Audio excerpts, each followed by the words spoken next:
back. You're watching Remake TV. This is the elephant in the room. Before I get started, I want to remind all of you to enter our great contest that we have. $500. Every time you refer a friend, you get another entry just to win $500. Amazing. Referring your friends to watch these great videos. Now, before the break, we were talking to Carly and Jeremy, both who have degrees from post-secondaries, but who are not finding work in their fields. Now on the line we have Professor James Bowen. Professor Bowen is a professor of entrepreneurship. He teaches both at home in Canada and across the ocean in many European universities. So thank you for joining us today, Professor Bowen.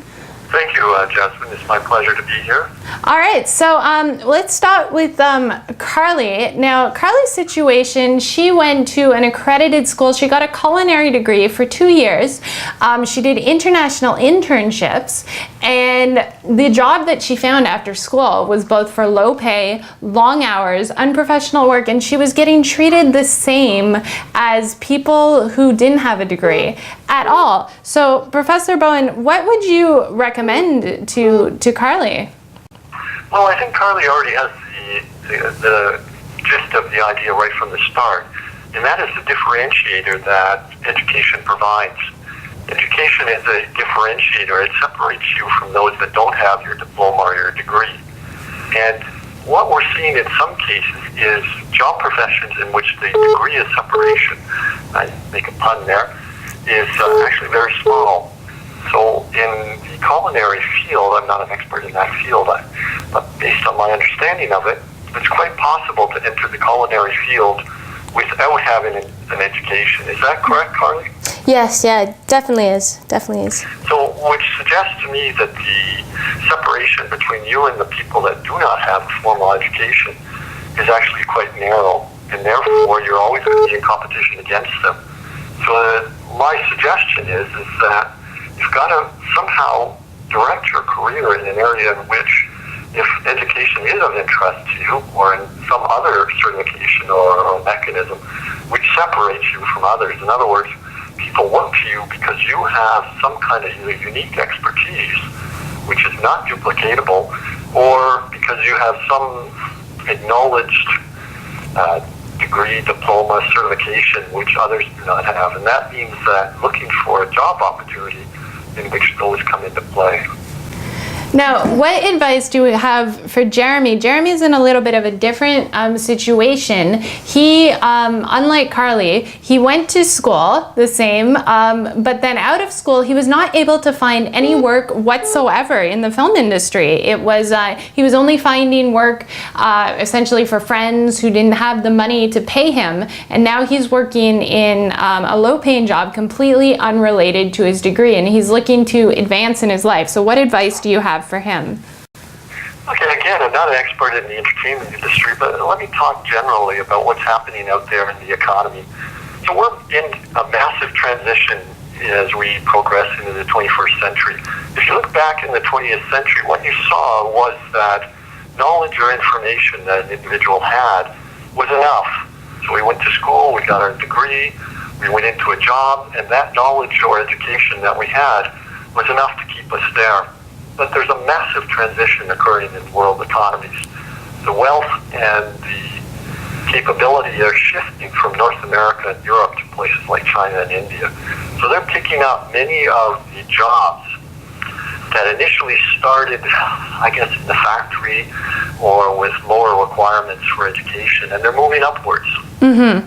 So we're seeing this transition occurring, and we're seeing in North America, for the 21st century, the skills for North America are really fourfold. One is the capability to have creativity and innovation. Creativity is the ability to create something new.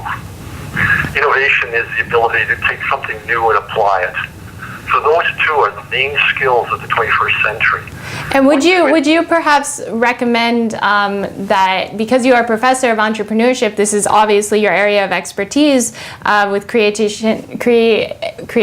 and innovation, would you recommend that these two perhaps branch out and start their own businesses? Absolutely, you're headed right in the right direction there. So if you take creativity and innovation as the skills of the 21st century, and forget about everything else. That's really what we need out of our education system.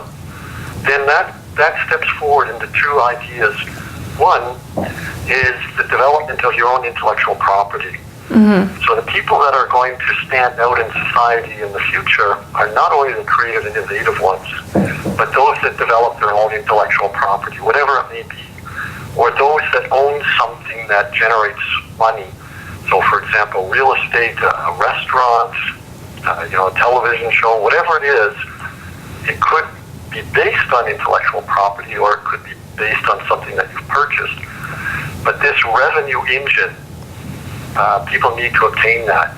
So, for example, a book writer could write a book, and that becomes a revenue engine to generate all kinds of income. Now, do you two have any specific questions for Professor Bowen relating to your specific situations?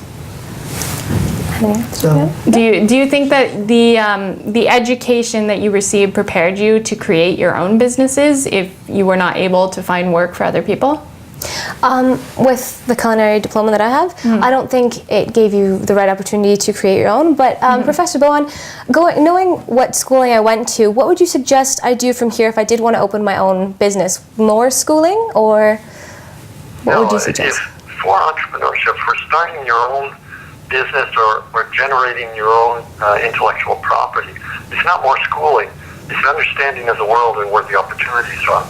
There are opportunities everywhere, and people your age are really fortunate in that opportunities are much more possible, certainly from the execution point of view, than let's say 20 years ago. There are just opportunities everywhere. So what it means is taking your unique perspective on the world and finding something else that no one else has seen. And that may take some time and some research. But what it means is, if you can find something that no one else has seen, a niche restaurant, for example. I'll give you a little example.